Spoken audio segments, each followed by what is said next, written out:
Pernah kepikiran nggak gimana sih spionase di zaman modern ini bekerja? Hari ini kita akan coba bedah operasi intelijen global Tiongkok yang sangat kompleks dan tersembunyi, seperti yang diungkapkan dalam buku China Spies.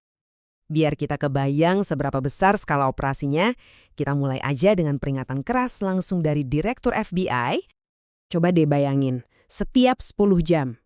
Itu artinya, sebelum hari kerja kita selesai, sebuah tim baru di FBI udah mulai penyelidikan lain terkait spionase Tiongkok. Ini bukan lagi soal insiden-insiden kecil yang terpisah, tapi sebuah kampanye yang terus-menerus, tanpa henti. Oke, pertanyaannya sekarang, gimana caranya Tiongkok bisa melakukan ini semua dalam skala segede itu? Jawabannya dimulai dari sebuah konsep yang mereka sebut negara intelijen. Inti idenya adalah pendekatan seluruh negara. Maksudnya apa? Yaitu, di sini batas antara warga sipil biasa dan agen intelijen negara menjadi sangat-sangat kabur. Hampir nggak ada bedanya. Nah, yang menarik di sini adalah kita bisa lihat ada dua tangan utama dari mesin intelligence ini. MSS dari sisi sipil dan PLA dari sisi militer. Tapi pada akhirnya, keduanya bertanggung jawab ke pucuk pimpinan tertinggi partai. Oke, strukturnya udah kebayangkan. Sekarang, gimana cara mereka beraksi di lapangan? Mari kita lihat lini depan yang pertama. Spionase manusia, tapi dengan gaya yang sangat modern. Kalau dengar kata spionase, mungkin yang kebayang itu kayak film-film KGB zaman Perang Dingin ya. Nah, lupakan semua itu. MSS-nya Tiongkok ini mainnya beda banget. Jauh lebih terdesentralisasi, misterius, dan jujur aja lebih susah dilacak. Saking berbahayanya mereka, di tahun 2010 CIA sampai harus membentuk satuan tugas gabungan super rahasia bernama Honey Badger. Misinya cuma satu, cari tahu kenapa banyak banget aset mereka di Tiongkok yang tiba-tiba hilang atau terbunuh. Dan dari penyelidikan itu terungkap sebuah pola. Mereka ini menargetkan orang-orang yang rentan dari berbagai latar belakang. Ada mahasiswa, pensiunan yang kecewa, sampai orang dalam yang lagi butuh uang. Siapa saja bisa jadi target. Tapi, perang intelijen ini nggak cuma terjadi di dunia nyata loh. Lini depan yang kedua ini mungkin skalanya jauh lebih besar. Sebuah kampanye cyber masif yang membawa pencurian informasi ke era digital. Dan pusat dari semua ini adalah satu unit militer yang misterius. Unit 61398 dari Tentara Pembebasan Rakyat. Kelompok ini secara terbuka diidentifikasi sebagai salah satu kelompok spionase siber paling produktif di seluruh dunia. Cara kerja mereka itu sabar banget.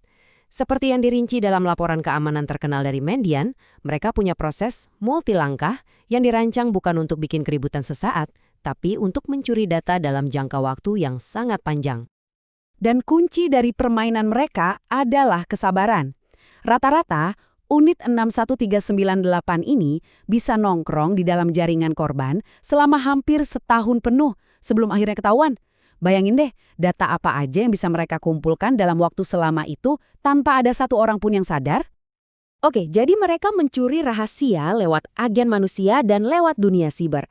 Tapi, ada satu lagi lini depan yang mungkin lebih elegan, tapi sama berbahayanya.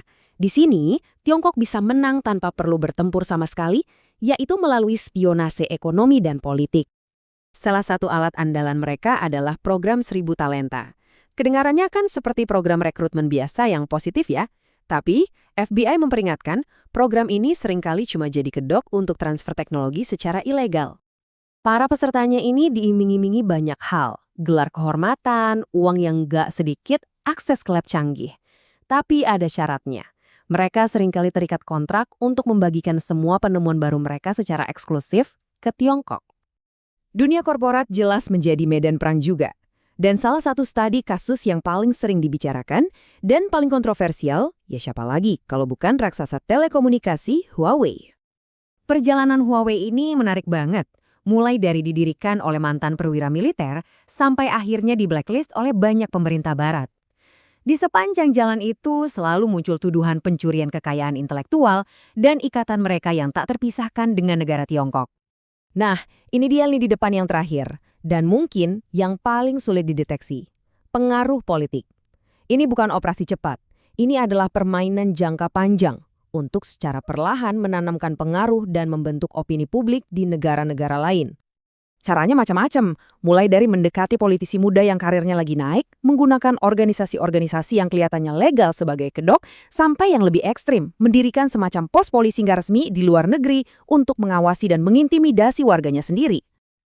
Jadi, setelah kita lihat semuanya, mulai dari spionase manusia, serangan siber, manuver ekonomi, sampai pengaruh politik, kita sampai pada satu pertanyaan terakhir yang bikin merinding, yang juga ditanyakan oleh para analis itu sendiri.